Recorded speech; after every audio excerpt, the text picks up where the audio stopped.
Today on the DML News podcast, we're going to talk about tariffs once again. The stock market, third day in a row, just seems to want to go down, down, down, down, driven by a media narrative that is just so full of garbage. We're going to be talking about that and a whole lot more today. So get ready, strap in, hit the share button, because it's all unfiltered. Dennis Michael Lynch gives you his word, and he will never let you down. He will always fight for America. The only one who really puts his money where his mouth is Dennis Michael Lynch. Hello, I'm Dennis Michael Lynch, and I thank you for joining me today. Across from me is my son, Denny, and on the controls is my son, Ryan. We are a family. We come here Monday to Friday, and we are so happy that you want to be with us. We ask you, if you're on Facebook, to hit the share button. Yeah, make sure you do it right away. If you're on Rumble, if you're on anywhere else that you're seeing us, make sure you're telling people about this program.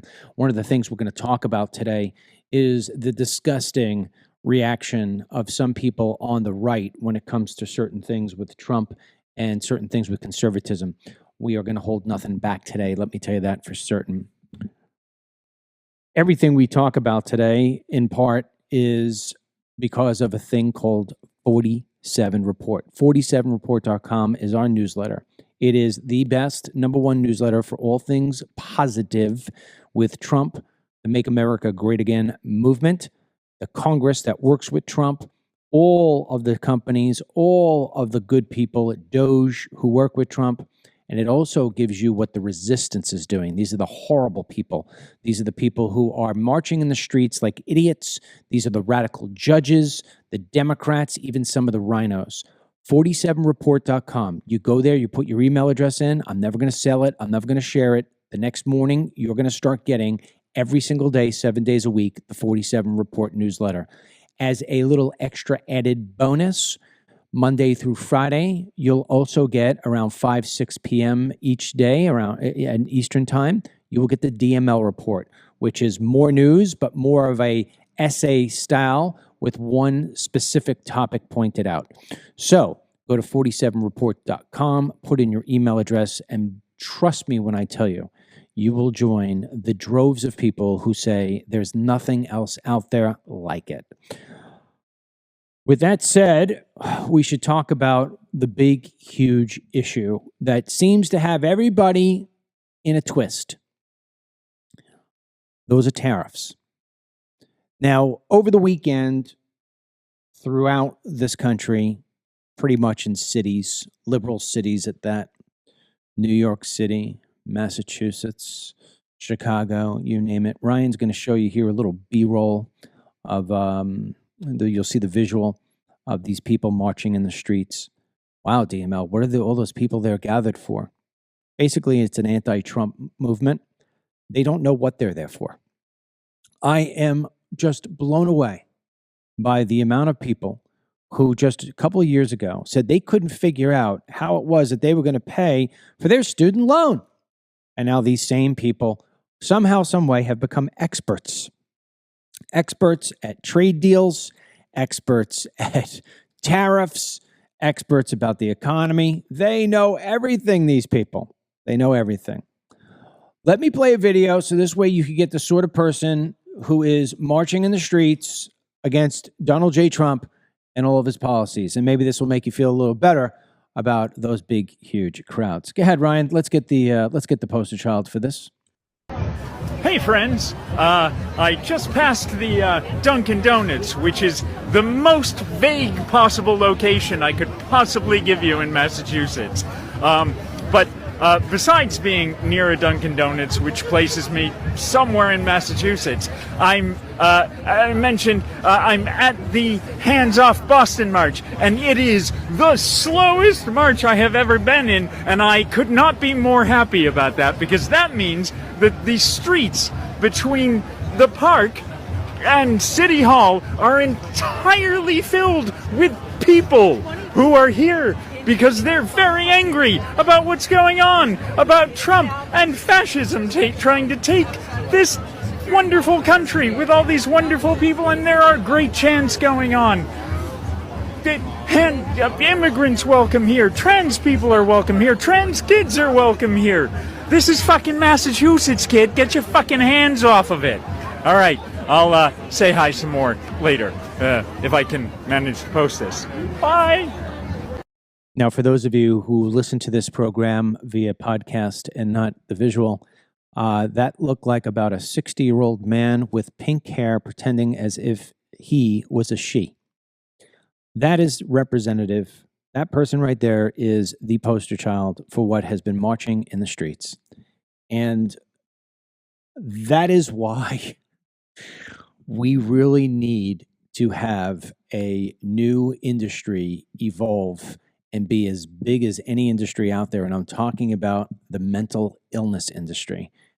If I were a young man and I was looking for a business to start that I knew was going to make me a fortune, it would be somehow engaged in the mental illness of this country. It is getting just unbelievable. Now, it's not just the pink-haired person who's mentally ill. There are countless people who are just making complete fools of themselves, going bat crazy over these tariffs. You would swear to God we were handing out nuclear bombs to opposing countries and giving them the nuke codes because everybody thinks that the United States is now suddenly going to blow up. Go outside. Take a look up in the air. Are the planes still flying? Look at the road. Are the big trucks still driving? Are the gas stations filled? Are the food stores filled? The answer is yes. The world is not coming to an end. But based on all these experts, these so-called experts, and we're going to get into some of them here today, your world is about to crumble. These tariffs are terrible. It's going to bring everybody to their knees. Stock market's going down, down, down, down, down, down, down. Let me tell you why the stock market's going down. I have been doing this for so long, I feel like a dinosaur. Don't allow my brown hair to fool you. The majority of people my age have gray. And no, I don't color my hair.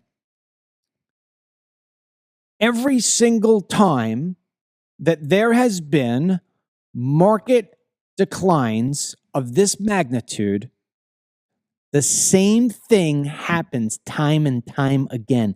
History always repeats itself. Here's what happens.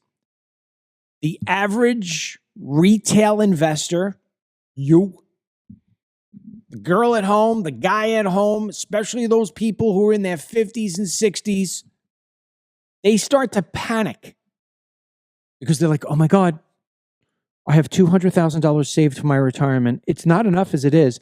And I have it in the markets and now it's 160. What is he doing? Okay, first of all, and I know this last night I posted a short video about how it is that the towers aren't bad. And all I got was people telling me that they have no money. One lady said, I can't buy more stocks. I lost all my money this week. Really? How did you lose all your money? The stock market didn't go down 100%. The drama is unbelievable. Okay? I know somebody who had $17,000 in the market. Oh, I'm getting crushed. All right, what are you at? 14,000. Whoa. You went down $3,000? It's not life-changing. It sucks, but you're not life-changing. And yes, you do have, everybody has some little bit kind of money to go in and buy more when this is down. Everybody does. I don't want to hear about how you don't. If you have zero money to your name, the last thing you should be doing is watching videos on Facebook. I had another woman sit there and say, I have no money, zero money. I went and I checked out her Facebook page. You know what she does? She paints rocks.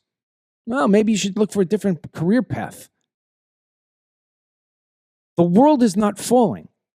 And if you cannot stomach the markets, you shouldn't be in the markets. Well, my 401k is tied to all these different things and it's going down. Whoever told you that the markets were only going to go up? All you have to do, you don't even have to be a stock professional. All you have to do is look at a stock chart and it looks like a heartbeat. Doot, doot, doot, doot, doot, doot. The difference is that the up is usually more than the down over a long course of time. Investing in the stock market is not a short-term thing. It is for the long term. The people who go short-term are the ones who usually get hurt. I can tell you the times that I have been hurt the most in the stock market is when I've made dumb day trades or I've done the things where I haven't held and I've let go. And I said, oh, I got to leave. I got to get out. I remember one of the greatest mistakes I ever made. It's going back so many years, I don't even remember how old I was. I was young. I was on a softball team. And the game started, but then it started raining. So we had to go run into the cars and wait for the storm to stop. And I'm sitting in a car with a guy who I barely know, but he's on the team. And he takes out this little thing about the size of this magic marker, maybe a little bit wider. And he plugs it into his car and he starts playing music. And every song is like my favorite song. There's no commercials. There's no nothing. I said, what is that? Where are you getting this music from? He said, oh, you never seen one of these? They're brand new. I said, no, what is it? He goes, it's an iPod. An iPod? What the hell's that? Oh, it's from Apple. You can put 1,000 songs on here. Really? Yeah. From Apple? Yeah. What did I do? I went home and I bought the Apple stock. It's $17. It went up to $30. Buddy of mine said, sell it, man. Ring the register. You doubled your money. Boy, if I didn't double my money. I did, but I sold it. And I held that's $17,000, because that's what I put into it. Today would be millions. You can't get engaged in the stock market and look at it every day and think, oh my God, I lost all my money today. You didn't lose anything. You only lose your money if you sell it. That's the way it works. So it's down again today. You know what I see? I see a buying opportunity. Whether you're somebody who's got a lot of money or you're somebody who's got only a little bit of money, I see a buying opportunity. Why? Because history repeats itself. You know who's not panicking, but pretending like it's a panic? All these idiots you see on CNBC, all these financial experts and analysts people. Somebody said to me yesterday, what do you know? You're not a financial analyst. And I said, a financial analyst is the equivalent of a film critic. It's somebody who couldn't make it in their own business. And they know how to do math. So they're going to get up there and they can say, the stock market's going down. Oh, everybody said, oh, he's so smart. A financial analyst? What's that? Who grew up saying, I want to be a financial analyst? A financial analyst is somebody who couldn't make it on Wall Street. There is no reason to panic. But if you're on Wall Street and you're one of these big banks, you're one of these big Goldman Sachs types, you love this. You love this. And the reason why you love it is twofold. Little lesson here today in stocks. You can be what's called long the market, or you could be what's called short the market. What's long? The majority of you out there who all have 401ks and a little bit of stocks in NVIDIA and a little bit in Facebook and a little bit of this or that, you dabble in it. You are what's called long. You bought it at $100 and you're hoping it goes to 200. Long. You are looking outward. You think it's going to go up. Then there's the other people who short the market. Now, I know this sounds hard to understand, but this is what it is. You bet against it going up. You have what's called a short play. So what you do is you sell something you don't even have. So remember I said you bought it 100 and then you're hoping it's going to go to 200. So you buy it 100, it goes to 200, you sell, you doubled your money. Well, you can short the market, which basically says, I think this market's going to go down. So what I'm going to do is I'm going to sell that stock, even though I don't own it. And somebody's going to buy what you don't have. You later have to go buy that. So what you do is you try to buy it at a lower price, and that's how you make the spread. So if I short the market and I say, okay, so I'm selling $100 of, let's say, IBM. I'm selling it, $100. It's $1 a share. Boom. I'm hoping that share price drops, because then I'm going to go in and I'm going to buy it, and I'm going to make the spread between what I sold it and what I bought it. Then what I'm going to do, because I know that I'm on Wall Street and I basically dictate how this stuff works, then I'm going to do is then I'm going to go long, because it got so far down. I'm going to go in and I'm going to buy, and I'm going to buy and I'm buy and buy. And now all of a sudden my buying, because we have all the institutional money, my buying is going to kind of start lifting up the prices. And now the retail investors are going to get, oh my God, it's going back up. Let me go buy more. And what so happens? I make it on the down and I make it on the up. It's called volatility.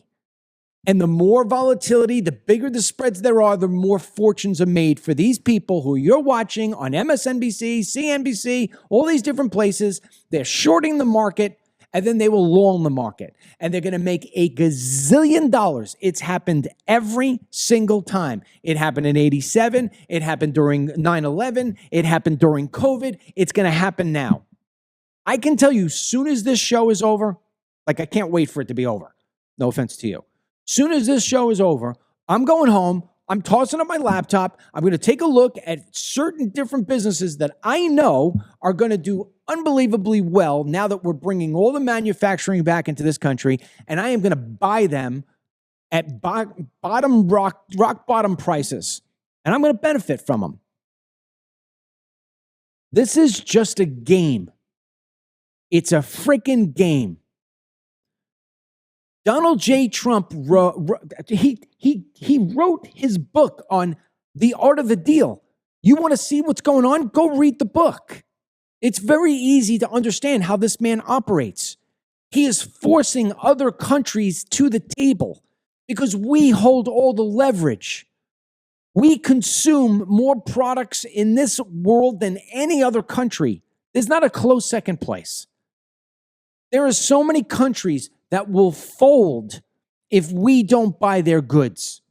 And what Trump is trying to do is he's trying to make it so this way, this country can have prosperity again. Long-term prosperity. We don't make anything. We're vulnerable. Do you remember what it was like in COVID? The supply chain. Remember that whole thing? The supply chain. Remember all the ships stuck out at sea, couldn't come in? What about the longshoreman strike? Remember that whole thing? All the ships locked out at sea? You're going to freaking Walmart. You're going to Sam's Club. You're getting into fistfights over toilet paper and noodles. It's crazy. Why are we buying toilet paper from China? Explain that to me. Do we not have trees? Do we not have the manufacturing ability to get something made so we could wipe our asses? This is crazy. Half the over-the-counter, if not more, over-the-counter drugs, medicines that you rely on are brought in from China. What happens if China turns that off? You're going to wish that Trump put tariffs on. What Trump is doing right now is he's negotiating with the world. And the world is going to try to be tough. Canada is going to try to be tough. We'll take over. Yeah, go ahead. Seriously, go ahead. Give it a shot. China's trying to be tough. China's in a panic right now. China's employment is based on selling stuff to America. Vietnam calling up America and saying, hey, by the way, we'll go to zero tariffs. And you know what the Trump administration is saying? Listen, we don't trust you one iota. We want to make sure, not only is it zero, but it's going to wind up being, we're going to be coming in and taking a look at things to make sure you're not playing games anymore. The EU just came back to Trump and says, we'd like to do a 0-0 tariff deal. They're all going to cave. When Donald J. Trump ran for president, he told you what he was going to do. He told you what he was running on.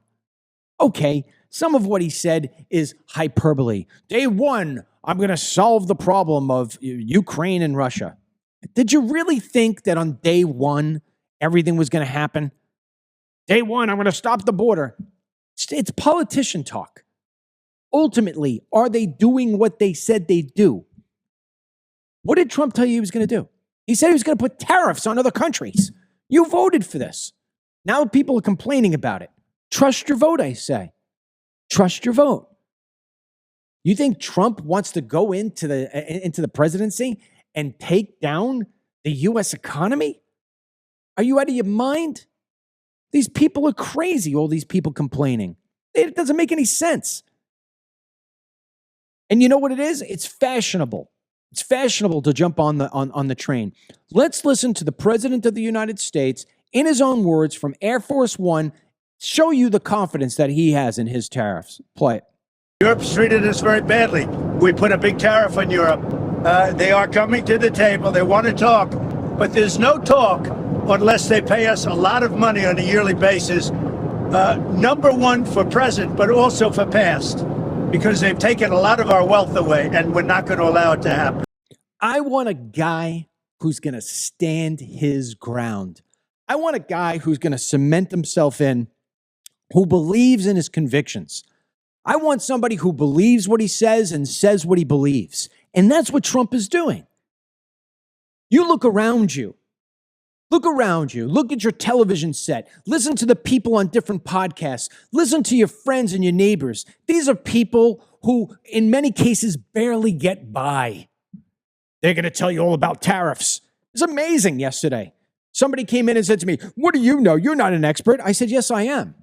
I am. I am a business expert." You want to know why? Because I've been in business. I'm 18 years old. I've made myself money in various different businesses, especially the businesses I didn't know anything about. I am an expert. I know exactly how the economy works. I know exactly how tariffs work. You want to put me up against Ted Cruz? Let's have Ted Cruz come up against me. He's never had a real job in his life. He's never had to earn a penny. It's always been, oh, you're a lawyer. Okay, you're a lawyer. Go start a business. Ted Cruz doesn't know what he's talking about. Ted Cruz is supposed to be a lawmaker. He's a senator. You know what he's become? A podcaster. Go to his feed. Listen to my podcast today. Listen to your podcast. Where have you been, Ted? If I don't see you on Hannity, I see you on a podcast. Here's what Ted Cruz is now saying. Ted Cruz, who probably wants to run for president a third time. So the best thing to do is start knocking the Trump administration now, because you know in 2 years from now, everybody's going to have to start to run. And J.D. Vance will obviously be a stain if Trump's presidency doesn't work well. So why don't we do what we always did? Why don't we just be the real Ted Cruz? Because the real Ted Cruz hates Donald J. Trump. You cannot be Ted Cruz and like Donald J. Trump. You can fake it because you're a liar, because you're a politician. But if some guy says that your wife is downright ugly and blames your father for being somebody who may have been involved in killing JFK, you telling me that you're going to like Ted, you're going to like the guy? Ted Cruz hates Donald J. Trump. He loves this. Let's play what he's saying about cars on his podcast. But for many goods, it will be paid by the consumers, and the immediate impact will be prices going up. But let's take cars again. It's not just foreign cars that will go up. All the American cars, their prices are going to go up too. If all their competitors' prices go up 25%, and it's not quite that simple because it will be less than 25%, but it will be in that neighborhood, you're going to see every other car price go up that much as well. And there are weird impacts given how the American supply chain works. So, for example, I was talking with one of the major U.S. car manufacturers yesterday. You think of sort of the poster child. If you ask, just the guy on the street, who's benefiting from all these tariffs, they'd probably say, their immediate answer, they'd say, American car companies, GM, Ford, Chrysler, they're going to do great. Well, one of the big three told me last night that the impact of these tariffs will be the average prices of all of their cars will go up $4,500. That when you go and buy an American car from a big American company, that you will pay, they said, probably starting in June. And I asked why June, and they said, well, there's some lag in the supply chain. So they've made cars that they've sold to their dealers, And so it will be the cars they're selling to their dealers. It'll be about June when the prices go up. But they were predicting last night $4,500 is what the price of a car will go up. Let me tell you something about Ted Cruz, okay? First of all, and I'm going to get into well, actually, no, let me tell you now. I'll get to Ted Cruz in a second. So you tell me who you're going to listen to. Ted Cruz, who's more worried about his podcast and how much money he's making off his podcast. Here is a headline today, this morning, from Fox News. Ford, which is a car company, Ford executive says automaker is working with Trump on tariffs and in a very good position for U.S. production. 80% of Ford's vehicles are assembled in the U.S. as automaker offers employee pricing to customers amid tariffs. Wait a second, employee pricing? That goes against what Ted's saying. Ted says that the price of cars is all going to go up. Yeah, let me tell you what's going to happen, because history repeats itself, and I am far smarter than Ted Cruz. I could run circles around him. Here's what's going to happen. I promise you that you are going to wind up hearing from Ford and all these other different car makers that they are going to give you the most special incentives of all time. Do you remember when we were able to buy cars with 0% financing and all this other different jazz? You watch what these car makers do to ensure that you go out and buy cars. You are going to be able to buy homes again. You are going to be able to buy cars again. You are going to be able to buy boats again. You watch what happens. I guarantee you what Ted Cruz just said there, the complete opposite will happen.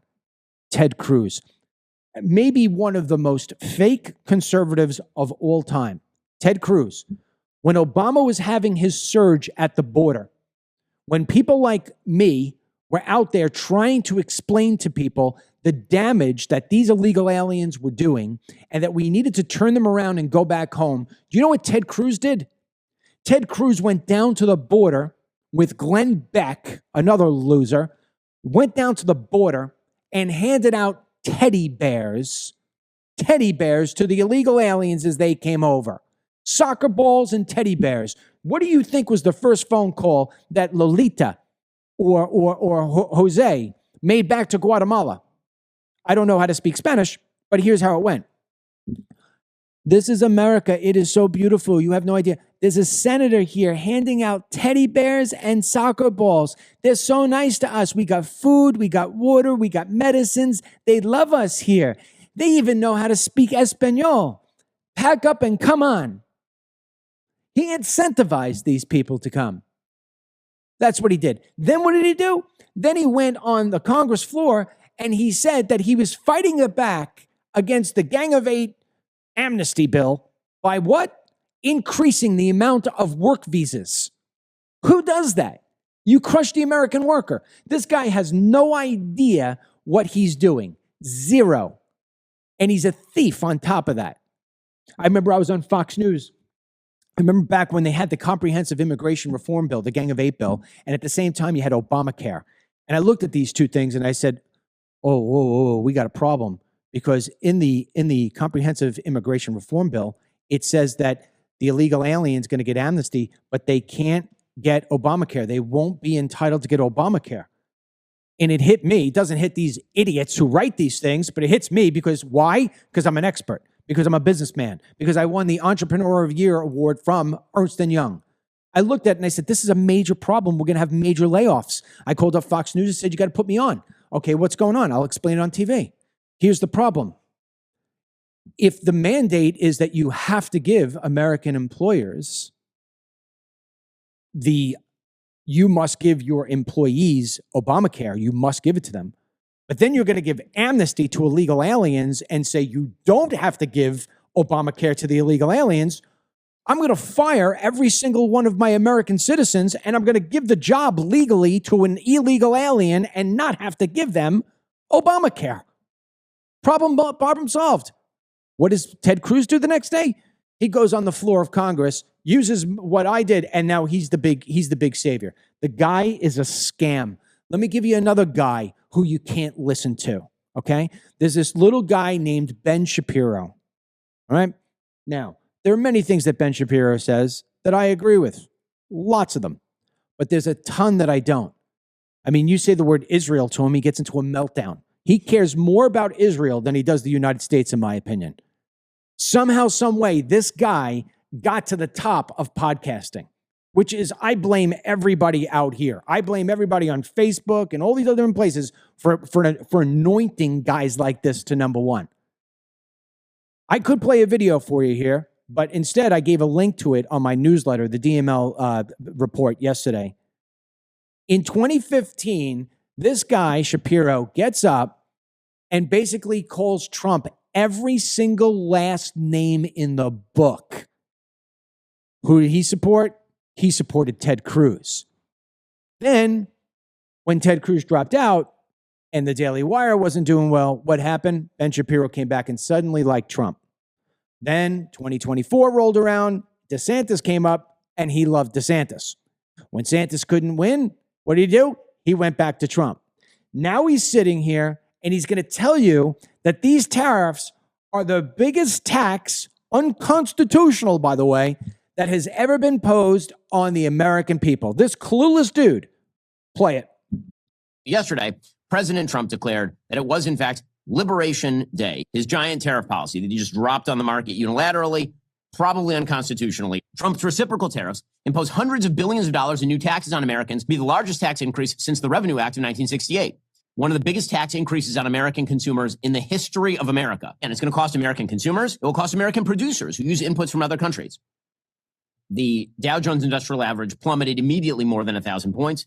The S&P 500 plummeted more than 3%. The NASDAQ plummeted almost 4.5%. There are real-world implications for this sort of stuff. Trade wars are, in fact, not good and not easy to win, particularly if you don't actually have a plan. It is predicated on a bad idea of how international trade works. A fundamental misunderstanding of trade deficits. Trade deficits they're an accounting procedure. Trade deficits have pretty much nothing to do with the health of an economy. I can name you a period in American history where there was a fairly large surplus in America's balance of trade. The entire Great Depression. Okay, so let's get this right. Mr. Know-It-All, who I think knows nothing. First, he tells you to vote for Ted Cruz for president. And then he tells you to vote for DeSantis for president. And then he told you, I don't know if you remember this one or not, but you were basically irresponsible if you didn't take the jab. You better take the jab. This is the thing that's going to save everybody. And how many times are you going to listen to this guy? Let me add to it. The CEO of Daily Wire was suddenly, out of nowhere, co-founder, pulled out of the CEO spot. There are reports that people are running for the doors over at the Daily Wire, that they are having issues, big-time financial issues. You want to keep on listening to him? You think he knows what he's talking about? He got lucky. He figured out how to go raise money. There you go. Who can't create? You want to see the DML News podcast go to number one? Let me tell you what I go to do. I go to Ted Cruz's two biggest donors, who are oil tycoons, billionaires in Texas, and I go raise a huge amount of money to start a media company. And then I could just start advertising all over the place because it ain't my own money. It ain't my money. I'm not playing with my money. I'm just going to advertise all over the place. And what's going to wind up happening? I'm going to wind up getting a lot of subscribers. That's how that guy got to the top. If that's what you want to listen to, go right ahead. Instead, what I'm going to do is I'm going to take a look at Donald J. Trump. I'm going to take a look at a guy who, yes, he did get a handout. He got a handout from his father. What father wouldn't do that? Gave him $1 million and some education on how it is to run a real estate company. I guarantee you the majority of the American people, if I gave them $1 million today, by next month, next year, they would have squandered the whole entire thing. Look at all the people who win lotto. They win all these lotto winnings, and then all of a sudden they're broke. How did they become broke? Look at professional athletes. They get paid all this money, they go broke because they don't understand business. Donald J. Trump took what? $1 million from his father and created it into multi-billions of dollars. You only do that if you know what you're doing. My wife, her uncle, did business with him every single day in Manhattan, building skyscrapers. And I asked him, I said, what's he like to deal with? He goes, he is a brilliant negotiator. And I said, what do you mean? He says, if you want to get something from Trump, he goes, here's how you do it. Let's go ahead. You bid to him higher than you're willing to pay. What do you mean? Well, let's say, for instance, or what you bid to him a number, let's say, I'll charge you $100,000 to build that roller rink. But you know in your head you're really willing to do it $80,000 because you know whatever that number is that you come at to Trump, he's going to beat the crap out of you because he knows what you're doing. He knows you're inflating it and he's going to beat you down. And at some point, he's going to look you in the eye and he's going to know that you can't go any lower. He says, and every single time, he always wins. We always give it to him. We always give him the business. I said, well, why do you give it? Just walk away. And we said, we're not going to walk away because we know that no matter what he touches is going to turn to gold. Every country around the world knows the same thing right now. They know the same thing right now. Ted Cruz doesn't know. He barely can win his Senate seat in the state of Texas.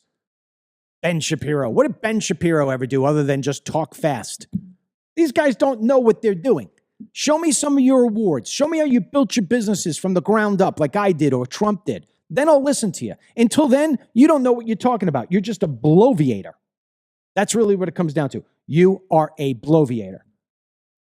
The market today went down and it started coming back up. It is on a roller coaster, but it is going to find itself its bottom. And then it is going to skyrocket. Everything that Trump is doing is how it is that you build sustainable business and economy practices within a nation. Jamie Dimon from JP Morgan got him so, this is going to start a recession. But Jamie Dimon, he's another one. He loves it when the market goes down. You think he's all tied into everything going up, up, up, up, up, up, up, up, up, up? Imagine you being able to go on television and dictate how much money you make for the day by scaring the shit out of people. You're not going to lose your 401k. The only way that you wind up losing is if you sell and you panic. And if you sell and you panic, you are going to look up 6 months from now and say, fuck, I wish I didn't do that. Fuck. Don't be that person. Be the person who said, I trust my vote. Dennis, I'll bring you in here. And we've had this conversation at home, and we recognize the fact that these are not easy. Hold on, I'll bring it to you a second. This is not easy, but we're going to get through it. And I want to read something to you from the DML report that I did on Saturday, okay? Because there are a lot of people in Washington, D.C. right now on the Republican side who are trying to stop Trump and his tariffs, okay? So let me just give some of these names here. Don Bacon, he's a Republican out of Nebraska. He's been in the House for 8 years. Rand Paul, creating a bill to limit the president to be able to do tariffs. He's been in the Senate 14 years. Mike Lee, Republican out of Utah, 14 years. Susan Collins, Republican out of Maine, 28 years. Lisa Murkowski, she's been in Alaska, Republican, 23 years. Chuck Grassley has been in Congress, Republican out of Iowa, 44 years. Tom Tillis, Republican, North Carolina, 10 years. Mike Rounds, Republican, South Dakota, 10 years. John Thune, Republican out of South Dakota, 28 years. John Barrasso, Republican out of Wyoming, 18 years. Now, those are just some of the people, the bigger names that are there leading the championship play against Trump and his tariffs. Well, you know what? I wound up doing a little analysis. The 5 longest serving members of Congress, House and Senate combined, doesn't matter how long they've been in. Chuck Grassley, Susan Collins, John Thune, Lisa Murkowski, and John Barrasso. Is it any coincidence that the 5 longest serving people in the U.S. Congress are also people who are pushing against the tariffs And let me tell you, if you had the DML report, you'd know why. Because these people have been in Congress for all that time. They get their pockets lined every election by the people who give them money. They're big donors. And these big donors, when I listed them out, you take a look at it, those are the kind of people who are going to get hurt by tariffs. So what do? They go to their paid-for politicians and they say, you better fight back against this or you're not going to wind up having another job the next election coming. You know, as you listed those names in my head, I'm just like, Rhino. And it's true. You know, this is a reset. This is Trump's chance to really give America the opportunity to become the powerhouse that, I don't know, when I was a child and you raised me, that I was brought up on. And all I've seen in my teenage to 20s, especially under an Obama presidency and then expedited under a Biden one, is money going to the wrong people and more Americans suffering day in and day out. So the scare tactics at this point, I got to say, it's not working for a lot of our audience, because our audience is pretty smart. And I think most people are waking up that this is like ripping the Band-Aid, knowing that the wound is going to be healed. So I love that Trump is sticking by this. And I mean, I wrote it in the 47 report. Since the tariffs were implemented, that he's got, I don't know how he's going to do all the phone calls. He's got 50 nations lined up looking to negotiate. So clearly, you know, the deck of cards are in our hands. There's no doubt about it. China might try and play tough.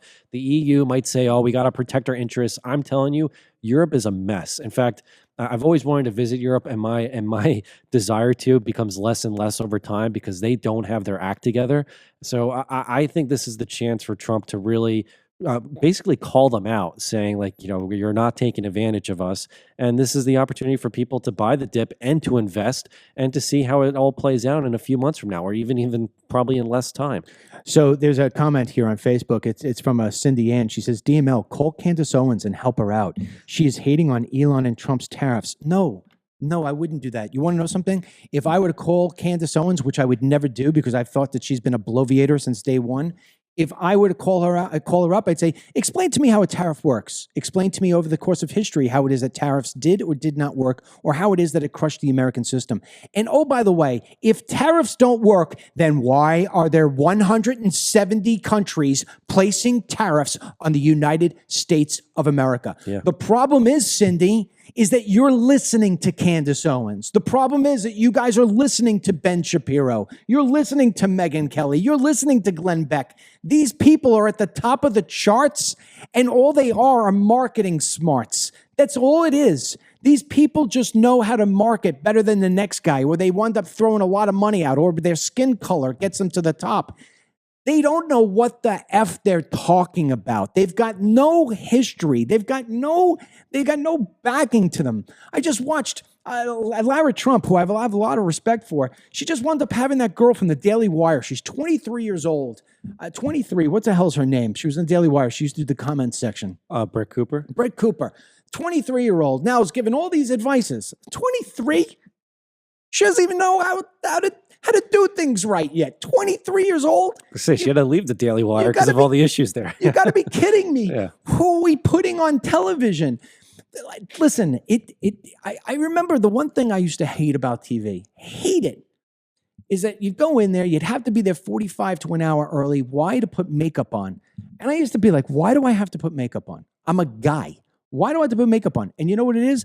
It's all part of the game. It's all part of the shiny illusion. You don't need makeup. All you need is a message. And you know what? Right now, it's fashionable to get people outraged about tariffs. Where were all these people during the election when Trump was saying, we're going to tariff everybody, we're going to make fair trade deals, and everybody's like, yeah, make America great again? Where are all these people now? Tariffs are horrible. Look at what Trump did at the border, okay? You can listen to these other wannabes, or you can listen to me, because I've been consistently consistent for 20 years. I never bend. The only time that I ever bend is when Trump does something stupid, like hire Anthony Scaramucci. And I say, what is he doing? Why is he doing this? Why does he keep on hiring from Fox News? And then people say to me, oh, you're turning on Trump. Rah, rah, rah, rah. Only for Trump to fire Scaramucci. After 10 days. After 10 days, right? So, okay. Now I come back. Look what Trump did. He got on the stump and said, we are going to deport people and we are going to close that border. Is anybody questioning Trump at the border right now? Do you think that happened in one day? We've been in here for almost 80 days. And look what's going on at the border. Each month, the record goes lower. It goes lower. When you get the end of April number, it's going to be better than the month of March, which was better than the month of February. We've talked about it. Those coyote smugglers now are smuggling people out of the U.S. They're going the reverse way. Yeah. The cartels can't figure out how to make money. Now they're saying, hey, if you guys want to go home because it's not a friendly environment, we'll charge you to get you back down to your house again, back in El Salvador or wherever you want to go. Look what Trump did at the border. This is what's going to happen with the economy. Everybody was saying Trump's not putting enough time in the economy. He's talking too much about DEI and he's doing this and he's doing that. Well, you wanted him to talk about the economy. Okay, I'm putting tariffs in. Here's one way to get the economy back. That's not a way. That's a tax on people. It's not a tax on people. It is a way to drive the economic prosperity back into the United States of America. All these people are crying all the time. Crying all the time. Every time I call customer service, I get somebody in India. I'm tired of this. So is Trump. We want to bring it where it's all back. Yeah, I think people sometimes forget how interconnected it all is. Like you just brought up DEI. That has a direct tie, just like illegal immigration, to the economy. When you got a company that is going through the hiring process, but they decide to, I don't know, cut off 30 to 50% of their candidates because they need to hire someone that's not white, that causes a cascade of impact. So I think the man at this point, as we've all realized, is trying to handle a lot of fires at once. So, I think we got to stay the course and we got to see how it all plays out. Remember the senators, remember the Congress people, remember the podcasters who all told you that these tariffs were going to destroy the economy. Remember them all, because I ain't going to forget them. Remember them all when you go buy their next membership, when you go cast your next vote, when you go tune in the next time and you listen to them read some commercial of products that they don't even use. Remember that you are the one who feed them. You can also be the one who starves them. And remember, most of them were also on the boat of Trump will never win 2016. You were the only one of maybe a handful that I could even possibly count. I could count more who were against it than actually saying Trump was going to be the president of 2016. Absolutely. They all hated on him. Here's another one. Let's change tunes here for a second. Let me just say this to you. The stock market is going to come back. It is going to roar back. I've already explained earlier how it works. Trust me, the ebb and flow, it's all going to come back. And it's not going to come back because anybody on Wall Street gives a rat's ass about you or your 25 or 35 or $700,000 saved. They don't give a rat's ass about you. It's because they know how to work the system. They know how to drive it down. They know how to drive it up. Trust me when I tell you, they're making a ton of money. And as long as you just don't go selling, go outside and look and you tell me whether the economy has come to a standstill. It has not. It has not. You're not going to pay $4,200 more for a car. Ted Cruz is not a smart man. Megyn Kelly. Now, with all due respect to Megyn Kelly, because I used to drive up her ratings, she used to give me a lot of time on the show. Not because she gave a rat's ass about me. Because I used to put myself into harm's way for her, whether it was saving lives at the Bundy Ranch or going down face-to-face to the cartel. So this way, her show can have the best footage. I know Megyn Kelly. Megyn Kelly is not a conservative. If you go back and watch her shows, she would always tell you she was apolitical. And if anything, when she did eventually take out her opinions and put them out on air, you saw that you got somebody who was center, maybe left center. She went to go work for NBC. She was proud as a peacock. Peacocks aren't conservative. You understand? Peacocks, they have the rainbow colors. They're freaking liberals. That's where she went. She couldn't stand Trump.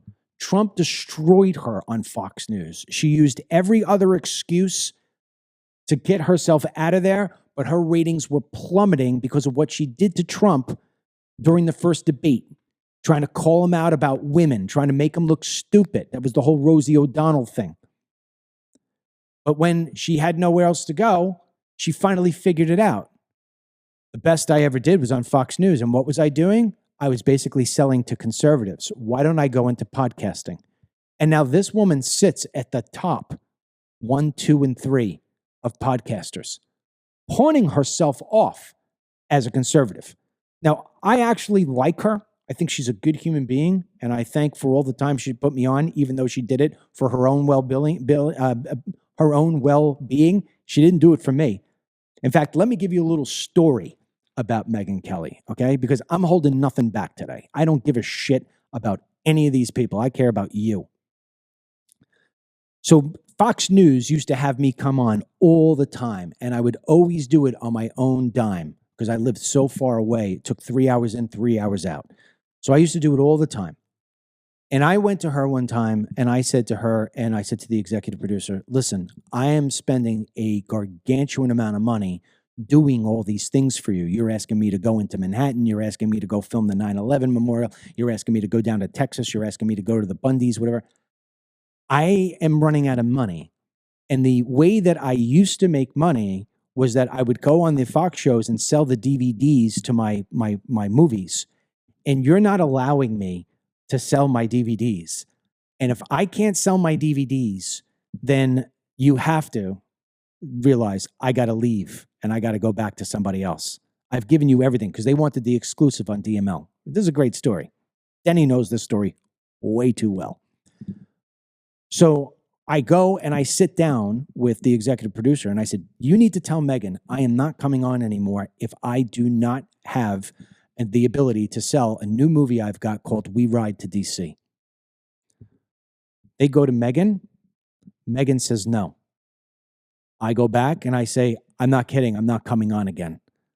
I wound up getting, all right, you can do your DVD on a Friday, last segment. In other words, you're not going to wind up getting a whole lot of people. And you got to do it on this specific day because Megyn is off. Shannon Bream will be filling in. I said, you got to be kidding me.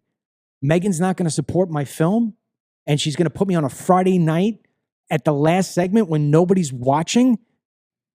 I just, you know what, man? I am so tired of always giving to you people and getting nothing back. But I was almost broke. I had to do it. My business was crumbling because I wasn't selling DVDs because I had given everything to Megyn. So it turns out to be that Friday night that they gave me, the only time I can sell my DVD happened to be Dennis's graduation from high school. And I had to make a decision on whether or not I'd sell the DVDs on Fox or go to my son's graduation. And as a family, we were forced to choose.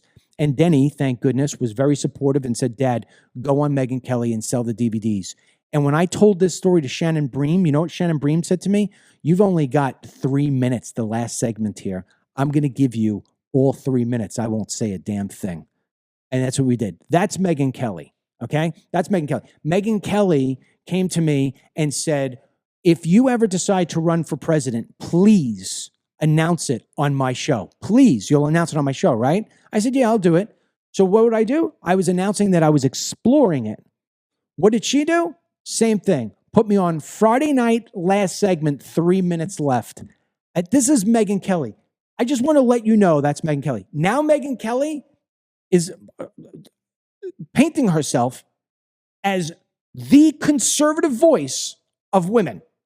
And I'm going to play a video for you right now of what she is saying is a problem on the right. It's almost unbelievable. Play it. On the right, young women, I talk to young conservative women all the time about their lives and their goals and, the things that they want. And what's happening is they can't find men who are maybe more conservative. Usually they're looking for somebody who is religious, like a lot of conservative women tend to be God loving conservatives. And they can't find a lot of young men who want to marry a working woman now. This is an actual problem that's coming up on the right. And to me, it's so sad because it's like, how did we get to the point where we're now telling young, conservative, amazing women that they're not attractive if they also work. If they choose to, let's say, do what I'm doing and what you're doing and like get their voice out there. But I'll stick with me just because I think conservatives listening to this will like the thought of another Megyn Kelly voice up and coming. Well, why wouldn't we want that? Why would we take somebody who's talented in this field and really wants to make a difference and have the messaging to her be, you're really not that valuable unless you give it up and go into the home and only have a family and only raise a family. And not only are we sending her that message, but young men are actually believing that. They're actually believing it, especially on the right, because like the trad mom has gotten so popular. And it's like, no, if we do that, we're not going to have any strong conservative or right-leaning women to provide a role model for younger conservative women who, and there's nothing to apologize for here, don't necessarily want to spend all their 20s and their 30s getting married and having kids, or can't. They just weren't able to meet somebody and definitely don't need to be shamed over it. Go ahead, Dennis. I'll let you have the first word because I don't want to take over the whole show. No, I'm gonna come back like a fireball here. Yeah, I think she's incredibly off base. I mean, this idea that that women are now going to be subjected to not having their conservative voices heard. I mean, look, and this is just my take on it. I think most women end up working because either one, if they got divorced or their husband passed away and they have to, or there's those that have the ambition. But one thing I've kind of learned in my time too, I'll use Ashley as the prime example. Ashley, you mean your sister? My sister Ashley, yeah. If you asked Ashley 10 years back, what she's looking forward to, it was, I want to move to New York City and maybe work in an art gallery. If you ask her today, she's excited to become like the best mom in the world once she's married. Look at our mom. She loves being a mom. There's women out there as they reach that age. Motherhood, in my opinion, is the hardest job in the entire world. So this idea that she's now worried that men want to seek a woman who wants to be a full-time mom, who gets to be at the household and be in charge of raising their children so that they grow up and they're not misfits or dimwits. I think she's sending a very convoluted wrong message here. Okay, first of all, Megyn Kelly has no right calling out what the problem is on the right. Yeah. She starts off with, this is becoming a real problem on the right. First of all, she has no idea what the hell she's talking about. That's the first thing. She's just rambling because she's got to fill in air. And you want to know why she's rambling? Because if you ask her about tariffs, if you ask her about illegal immigration, if you ask her about gun rights, if you ask her about anything, she doesn't know. She's clueless. She asks questions. She fills in. And, she had behind her desk, one of the greatest pair of legs that anybody's ever seen. That's what the Fox model was. Get women. This was Roger Ailes. I'm not making this up. I'm not a male chauvinist or whatever. This is his blueprint. Get women with the greatest legs possible and put them in a position to where their legs will be shown. That's what it was. Because Roger Ailes knew that the majority of people who were watching Fox News when he started it were the 50, 60, 70-year-old guys who wanted to look at a young female attractive with great legs. And if you ever look at the way the studio is set up, the ones with the great legs are sitting at the end. Megyn Kelly had a desk. It was glass. Why do you think it was glass, Dennis? It wasn't because glass doesn't scratch. It's because they wanted to sell the best part of Megyn as he saw it, as Roger Ailes saw it, which was her attractiveness. Now, I know she goes beyond that. She's very smart. She's a lawyer. She's intelligent. I think she's overly a good person. But I am not going to sit here and allow her to dictate what the problem is on the conservative side. I'll tell you what the problem is on the conservative side. The conservatives in this country forget what it is that conservatism is. And they anoint these people and they put these people on pedestals. I mean, same thing, Chris Ruddy with Newsmax. I pointed out that this guy took $1 million and donated it to the Clintons. People were making excuses. Well, that was 10 years ago. Okay, 3 years ago, he took $50 million in from the Qataris. There's not more terrorism anywhere in the world than in Qatar. What about that? Is that okay? What about when WikiLeaks was up and we found all the emails that he was sending to John Podesta about having secret meetings with Barack Obama? I mean, that is not a conservative. but people anoint them and giving them up.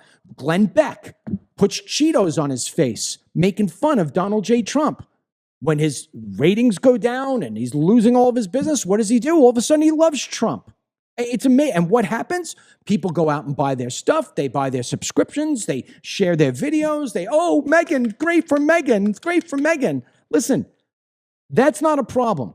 We don't have a problem. You're not going to degrade women who stay home and raise a family. If the biggest problem in this country wants to be identified, it's that we've lost the family unit. Yeah. It's that we are shrinking our families. These other people coming in from overseas, from Iraq, Iran, Syria, Yemen. We're putting them into Dearborn, Michigan. We're putting them into Houston, Texas. We're giving them food stamps. We're giving them everything. And they're having 19 kids. You got people coming over from over in the border. They're freaking popping out babies, 14th Amendment, and we're sitting there, if we're lucky, our families are having 1, 2, and she's sitting here saying, well, the biggest problem is we're not going to have any role models. And then the freaking, oh my God, the ego of this woman. I'm sure a lot of conservatives listening to this would love to have more Megyn Kellys to listen to.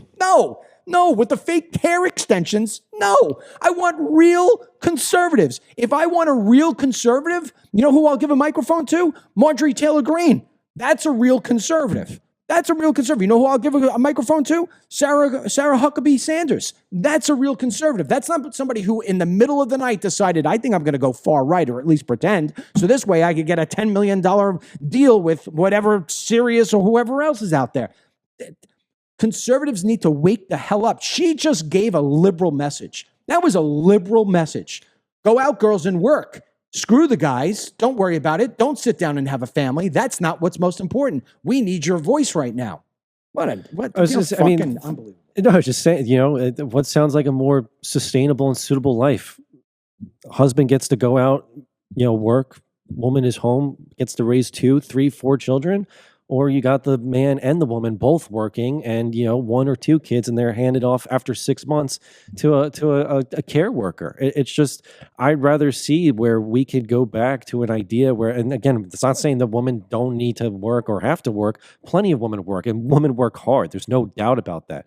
But I just know that there are so many women out there who would love the opportunity to have a giant big family and raise their kids and not have to worry about, how am I going to offset the price of raising a child? I guess I'm going to have to get a job and then just send them off to a daycare center, which, by the way, how many nightmare stories have we read about daycare centers, because we know who they're hiring, and not the brightest and not the best, where kids are getting abused or they're not looked after. No one's ever going to look after your kid the way that you will as a parent. Okay, so I mean, I'll come back and support what you just said, and I want to take the needle to what Megyn Kelly said, right? We're going to surgically take this apart. I don't have any problem with a woman who wants to go out and work. No. Or has to go out and work. My mother had to work 2 shifts as a waitress in order to keep our house because my father left. I don't even have a problem if a woman wants to go out and from the beginning have a career. That's not it. Yeah. If that's what your choice is, that's what your choice is. What she's doing is saying that there is a problem on the right. Yes. That young men like you and Ryan will not fall in love with some woman who's working, that you're only going to see her as being beautiful is if she is home barefoot and pregnant. That is such an asinine statement. Yep. If somebody's got to go out and work a second job in order to keep food and everything else, by all means. If a girl wants to come out of, your mother did it. When your mother and I came out of college, well, she came out of college. I didn't come out of college. When she came out of college, she was a speech therapist, a pathologist. She went and she worked at a school district, the whole 9 yards. We had a joint income. We were doing the whole thing. And then we said, hey, let's have a family. And when we started a family, she said, I want to give full time to the kids. And because I was making enough money, we could do that. And at some point, she went back to work, at least part-time. And then after that, she said, you know what? I want to have another baby. And then that's it. And then she's never been back to work. And let me tell you, let me give you one other thing. Let me say one other thing. If you've ever watched the Wine and Talk with my wife and I mean, you guys know, it's a comedy routine, sort of. But what we do is we take certain things and we beat each other up, Mary and I. And I have ever beaten her up in the fact that I'm the one who's got the hardest thing, all the stress and everything else. All she's got to do is do laundry, whatever it may be. How hard can that be? Well, my wife is wheelchair bound right now. She has been in a wheelchair and has been sick now for 3 weeks. She can't make herself a cup of tea, let alone do the laundry, do the vacuuming, put the clothes away, do the food shopping, all the things that I had taken for granted forever. You know who's been doing that shit? Me. You know what I said to your mother 3 nights ago? We were laying in bed, and I said, I owe you an apology. And she said, for what? I said, I have never, ever, ever given you the credit that you deserved as long as we've been together for keeping this house together. It is brutal. I can't keep up with it, Dennis. No, I mean, you know that I was on a date the other day, and I had said to the girl that I think, and just said it 5 minutes ago, I think motherhood is the hardest job in the world. Your greatest investment is your children. You don't raise them correctly. What was the point, you know? And she kind of looked at me a little weird when I said that, but it's true. I mean, it's more than even just the laundry and the dishes. You have to know about their schoolwork. You have to know about their teachers. You have to know about their after-curricular activities and sports, driving them and getting them there. It is a 24/7 job. If they're sick, you're waking up in the middle of the night. You have to nurse. Sometimes it's the most thankless job. It's why I feel for women who maybe their scumbag, you know, husband cheated and they had to divorce him, or you know their husband passed away. It is sometimes a very thankless job, but it is, in my opinion, the most important job. In fact, Jennifer Spreco here, she's a avid listener. She always has great comments. She said, "Unfortunately, we have made it impossible for a one-income household these days." I mean, that's why I say it's always interconnected. The fact that it isn't affordable just to say, hey, I can go out and my wife can manage the household and be in charge. It's sad, in my opinion. We're gonna have a generation where, with both parents being forced to work, the opportunity for a kid to be with their parent, you know, especially during those toddler young years, it's going to be lost. I mean, think about how many women go on the maternity leave, but it's only for a short time, and the next thing you know, they're at some daycare center, and it's just it's heartbreaking because that's not how it used to be. Yeah, but I just think that, you know, the message here is about Megyn Kelly and the fact that, you know, the conservatives. I think about this. You got I think the 4 names at the top of podcasting for conservatives in commentary are Glenn Beck, Shapiro, Megyn Kelly, and it was Bongino, but now Bongino's gone. Yeah. So 3 of your top ones right there, all hated on Trump. These are people who I do not believe that you can trust. Now, Megyn's whole thing may have come out based on these women who are trying to vote by proxy because of the hypothetical of, what if I get pregnant and I can't serve my constituents by voting? Play, Ryan, the video of what these, who are the people in this video, Dennis? Do you know? Anna Paulina Luna, who is supposed to be the GOP firebrand, who used to work as a cocktail waitress in a strip club. Brittany Peterson, who conveniently doesn't have her baby in this interview, but decides to bring the baby to the Capitol building every day. And then I can't remember the third one, but she's a Democrat who is trying to introduce legislation right now to dismantle Doge. So 3 winners right here. Play it.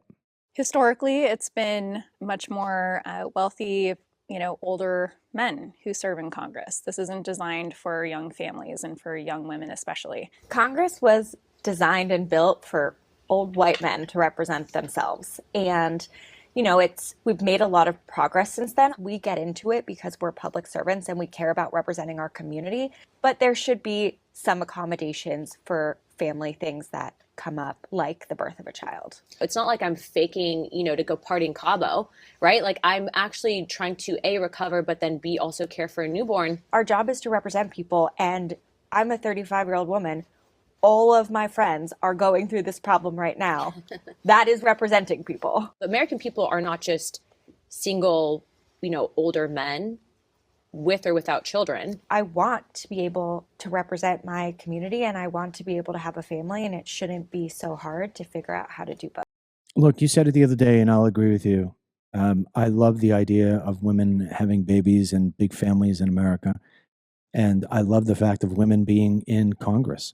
But if you want to have a baby and you want to raise a family, don't do it while you're running for Congress. It's irresponsible to both the child and to your constituents. Yes, I said it last week. When you're becoming a representative or a senator, you are essentially saying my service is now to my country and my constituents, the people I represent.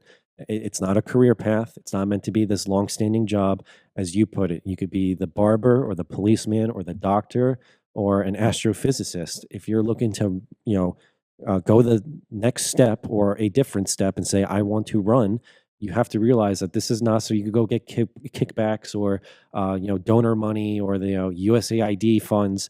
The whole point is, okay, how do I better my district or my state and overall my country? And I think that is so lost these days. And just hearing those women talk, it's just me, me, me. How do I get, my proxy voting? And they made a solution this week because that whole issue last week derailed voting on Trump's legislation to get his stuff going, meaning, the MAGA agenda. So the solution here, I'll just read it from ABC News. Speaker Johnson and Representative Luna say they have cut a deal to end the fight over proxy voting for new parents, which will reopen the House floor after a week of legislative paralysis.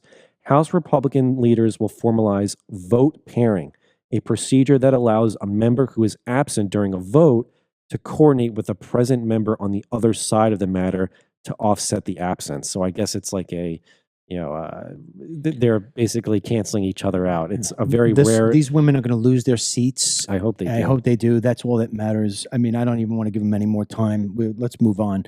I want to read something that Donald Trump has posted. This was about 20 minutes ago. So it's two different messages. This has to do with the tariffs. First of all, there is a rumor going around that Trump is going to put a pause on the tariffs for 90 days, and that is fake news, straight from the president himself. Yep. Here's what Trump writes. The United States has a chance to do something that should have been done decades ago. Don't be weak. Don't be stupid. Don't be a panicking, a new party based on weak and stupid people. So Republican and panicking put together. Be strong, courageous, and patient, and greatness will be the result. He follows up with, oil prices are down. Interest rates are down. The slow-moving Fed should cut rates. Food prices are down. There is no inflation, and the long-time abused USA is bringing in billions of dollars a week from the abusing countries on tariffs that are already in place. This is despite the fact that the biggest abuser of them all, China, whose markets are crashing, just raised its tariffs by 34% on top of its long-term ridiculously high tariffs, not acknowledging my warning for abusing countries not to retaliate. They've made enough for decades, taking advantage the good old USA. Our past leaders are to blame for allowing this and so much else to happen to our country. Make America great again. And then it shows that gas prices around the country are down on an average 33 cents. And then they have another thing here posted to the White House part. It says, an Illinois cattle rancher is praising President Trump's tariffs by saying, quote, some of the European countries and Australia have been difficult for us to sell beef in. They get to sell beef into our country. We'd like the same chance to sell the great taste of American beef to them. Yeah. So it's been a one-way street. Trump is saying no more of this crap. We are going to take a hard stance. Now, I ask people, we're going to start winding down the show here in a few minutes. I ask people who are nervous about these tariffs, trust your vote in the same way that you trusted that Trump would stop the bleeding at the border and that he would start getting rid of the people in this country who have no right being here. As a B-roll, which means it's going to play over my voice, play it, Ryan. We have started to deport, as you know, some of the worst criminals that there are in the United States who are here illegally. And the White House put out a video. I can't play the sound on it because it's music, and the music would have copyright issues here on the Facebook and Rumble and stuff. So you're just going to see it. The Facebook is actually, the White House is actually putting out videos showing you how we are deporting people. You've got judges around the country. You've got Democrats around the country who are trying to get back these criminals who we have sent away. There's a big, huge argument right now about somebody who got deported out of the Trump administration. He was an electrician, they said. An electrician. Got to bring him back. Well, no, he's not coming back. He was an electrician during the day, and he was a gangbanger at night for MS-13. In my first film, those of you who've seen They Come to America, you may recall a gentleman named Mike Cutler. He was an ICE agent. And he explained to me that the biggest cover-up for these gang members is that they go and get jobs during the day, so this way they're not suspected as being gang members. So they go and they do the drywall, they do the painting, they do all the other different jobs during the day, making their $15, $20 an hour, go home, eat dinner, and then at nighttime they're out selling drugs for thousands of dollars. It's ridiculous. It's absolute just... Look, I was going to say, we have a video. This is old, but not very old. It's from last week. It's Caroline Leavitt at one of her press conferences, basically listing off the crimes of MS-13. Keep in mind that these are the people that the Democrats are fighting to get back into our country. Play it, Ryan. And let me tell you why we've made this commitment. MS-13, may I remind each and every one of you, is a brutal and vicious gang. They raped and strangled a 20-year-old autistic woman to death in Maryland. They hacked 4 people to death with machetes in a park on Long Island. They have kidnapped, sexually tortured, and shot a teenage girl in Texas after she insulted them, allegedly. Killed and mutilated a 17-year-old girl in Virginia, stabbing him 16 times and cutting off his hands. They beheaded and cut out the heart of a man in Washington, D.C., They raped and murdered a 13-year-old girl in California. They sex trafficked a slew of young girls, including one who was just 12 years old. Raped an 11-year-old girl in Brooklyn while her brother was in the room. Sex trafficked a 13-year-old in Maryland and Virginia. Miles away from this White House, even beating her 26 times on her backside with a baseball bat. Pressured homeless New Yorkers to undergo unnecessary surgeries such as spinal fusion in order to bolster their fraudulent lawsuits. These are vicious criminals. This is a vicious gang.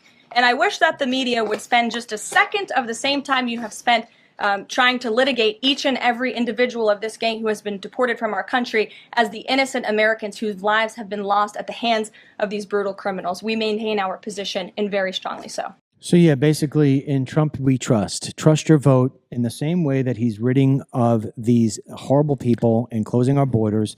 He is going to wind up getting through this tariff stuff where we've got better deals and the markets will come back.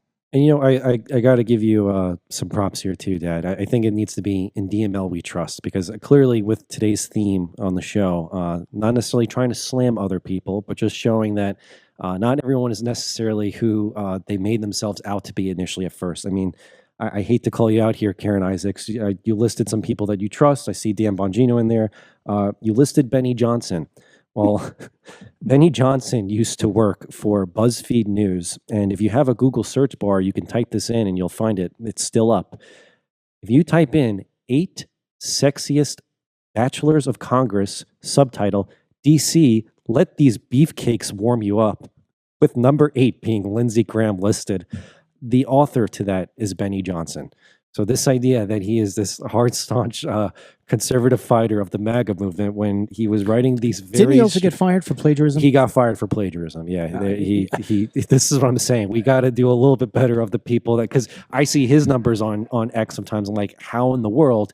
And yet, I just want to give you the props here for as long as you've been doing it. Also not really getting paid to do it either.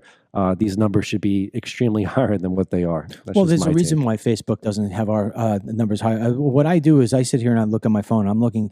There is a person right now selling spatulas who have 2,000 people watching on Facebook. They purposely do this to me all the time because they know that when you take voices that are credible, and I'm not the only credible voice out there. No, and even more. the people that we kind of beat up a little bit here today, I'm sure that there are very many aspects of where if I listen to Ben Shapiro speak, I would agree with everything he said. Same thing with Megyn Kelly. I mean, I am not going to have these people, for the sake of trying to get an extra click or an extra advertiser or an extra trending. They want their names trending. I don't give a shit about my name trending. Okay. Ben Shapiro is going to sit there and he's going to pretend as if he's this tariff expert. He doesn't know what the fuck he's talking about. Megyn Kelly's going to sit there and try to position herself as one of the big names on the right conservative movement that we want more. I don't want more Megyn Kellys. She's a fake conservative. Just say what you are. You're an independent, and you're an independent who has now figured the best way to sell your name, you have to find a team. And so she tried the lefty team. They rejected her and spitted her out. So she had to go all in on the right. Just say for what it is. And if you have a great interview with somebody, I'm going to kudos you. I'm not looking at, look, I'm not one of those people who tries to lift myself up by knocking somebody else down. Yes. I don't give a shit. My numbers could stay where they are today. I am not going to have, if your mother lies to me, I'm going to call her out. Yes, my overall take was just don't take everyone's word as gospel. Even us. You may disagree with a lot or some of what we say, but I usually think you have some very awesome insights. So I appreciate it. Yeah. It's from experience, and it's also from failure. Look, there have been times when I have failed at something, and what you have to do is you have to learn from your failures. You can't learn how to win. You can't learn how to tell stories. You can't have the experience that somebody like that I have in so many different areas if you haven't gone out and tried it. And if you tried it and it doesn't work for you, well, then you know what? I mean, explain why. Explain why. When I got fired from Newsmax, I remember people telling me, oh my God, you just destroyed your career. There were a couple of days I started believing in that. I'm like, all right, I said goodbye to Fox News, and I just got fired from Newsmax because I won't play their game. I have nowhere to go. You know what I did? I picked up the phone. I started doing Facebook Lives called The Walk and Talk, and my career shot through the moon. So I don't want to hear from anybody like Megyn Kelly telling me what the problems are on conservative sides. Bullshit. Anyway, we'll get over it. I mean, I'm just looking at the New York Times, Dennis. It's so funny. Wall Street fluctuates as Trump digs in on tariffs. Yeah, he's got Benjamin Netanyahu today coming in to say, please don't do this to us. We need you. We need you. Yeah, of course. And then you're going to have Vietnam. Then you're going to have the EU. Then you're going to have the UK. I'm telling you, you're going to have Canada. All these tough people who think, listen, you know what? These people, oh my God. These people, they all watch the news and they buy into it too. And they're thinking to themselves, oh, Trump's so unpopular now. He's going to have to change. And that's why they put the thing out. Trump's 90 days going to put it on pause. No, Trump. No. Dig in cement. Stay your ground. The worst thing Trump could do right now, the single worst thing he could do is take these tariffs off because nobody would have confidence in him. I'd have a hard time the next day coming here to work. I'd be like, what do I say now?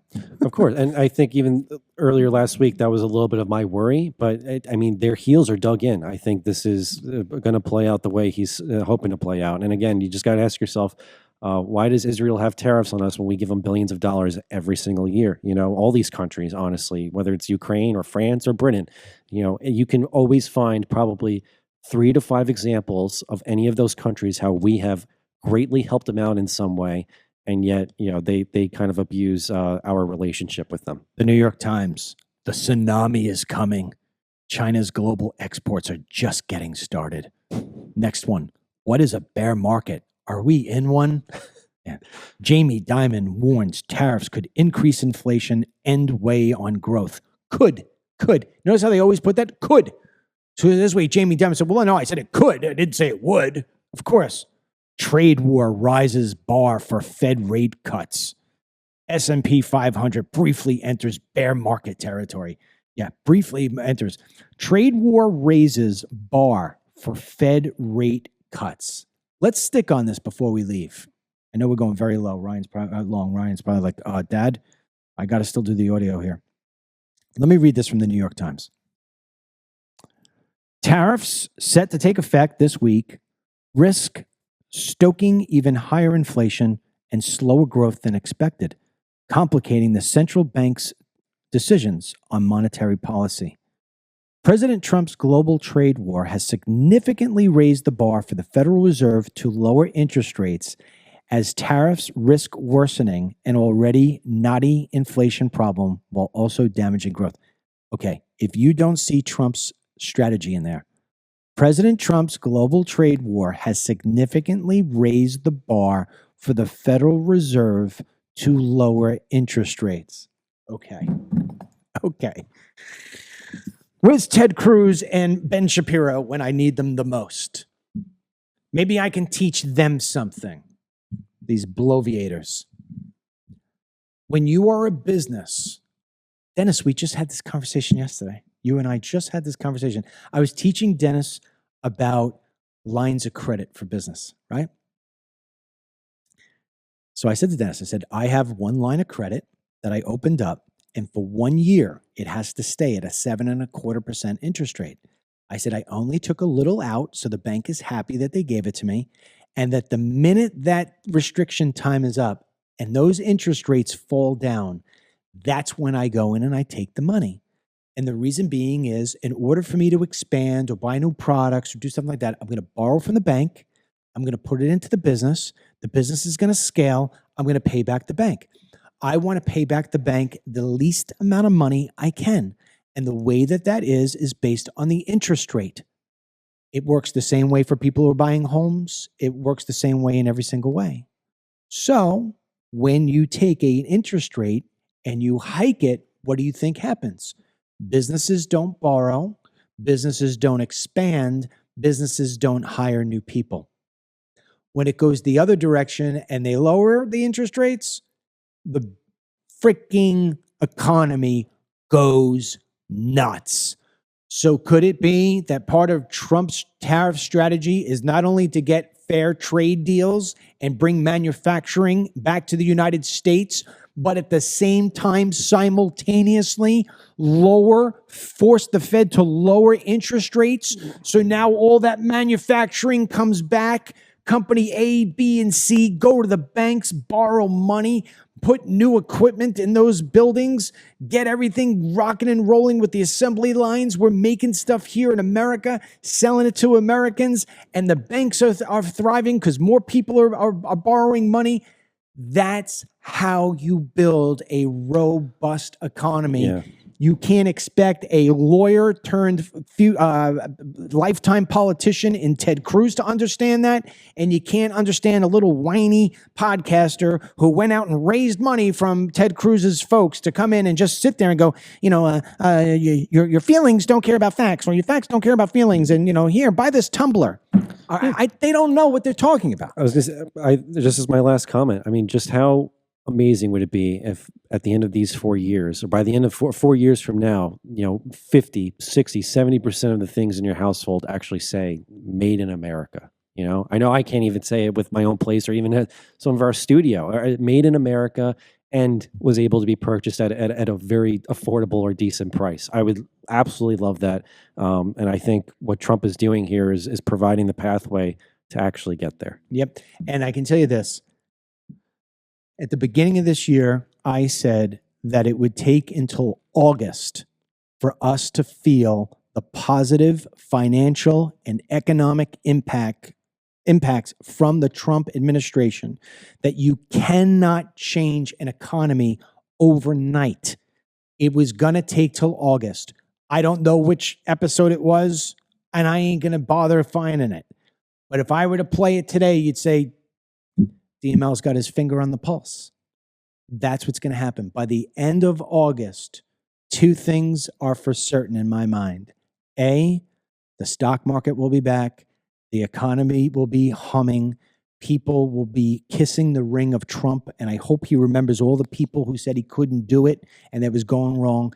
And I hope you don't forget I'm the one who told you to sit down and relax. It's not going to be bad. And then the other thing I predicted by the end of August, and I know it will be true, the Newsmax stock, which has nothing to do with any of this inflation or tariffs, will be at $5. There you go. Two things I'm going to put, I'll bet the town on it. Foomp. Buy one, get one free. DMLCBD.com. If you are somebody, there's another thing I was completely right about. Changed so many lives. When I started the CBD business, because Donald J. Trump started the farm bill and signed it into law, okay, I've had people who have changed their lives significantly. People who weren't sleeping now sleep. People who had incredible aches and pains and couldn't stop that from happening Now stop it from happening. People like my wife who had skin issues like eczema and all this other different stuff, age spots, whatever, they don't have them anymore. People who had great anxiety, well, you'd be able to get through the stock market a little bit easier today with DML CBD. The list is long of things boosting the immune system. Gee, DML, I haven't had a cold since I've been on your stuff. Yeah, there you go. If you haven't done the DML CBD thing yet, you got nobody to blame but yourself. Right now, I have DML CBD BOGO, buy one, get one free. We only do it a couple times a year.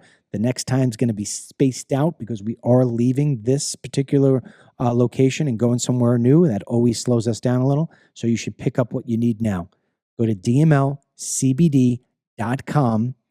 You go to the buy button. You look at all the different products. We have everything on that website today until the 10th is a buy one, get one free. If you're an existing customer and you don't pick it up, that's fine. We'll still sell to you at full price. It's coming next week. All right. So now's the time to get in there. It's only until the 10th. It started April 1. We've done really well. A lot of people coming in and getting stuff. In fact, I was doing some packaging before I sat down here for the podcast. And now we're going to go back and do some more. DMLCBD.com. Buy one, get one free. Get in there now. That's it for me. We went very, very, very long today. And God willing, we'll be back tomorrow. Until that happens, may God bless you, your family, the president, the vice president, Ben Shapiro, Megyn Kelly, and Ted Cruz, and these United States. And today's Team DML blessing goes out to Janice Harp. All right, Janice, run with it. Get the Dennis Michael Lynch podcast every day by subscribing on Apple Podcasts or Spotify, and download the DML News app from the Google Play Store or the Apple App Store for breaking news, merchandise, films, exclusive content, and Team DML.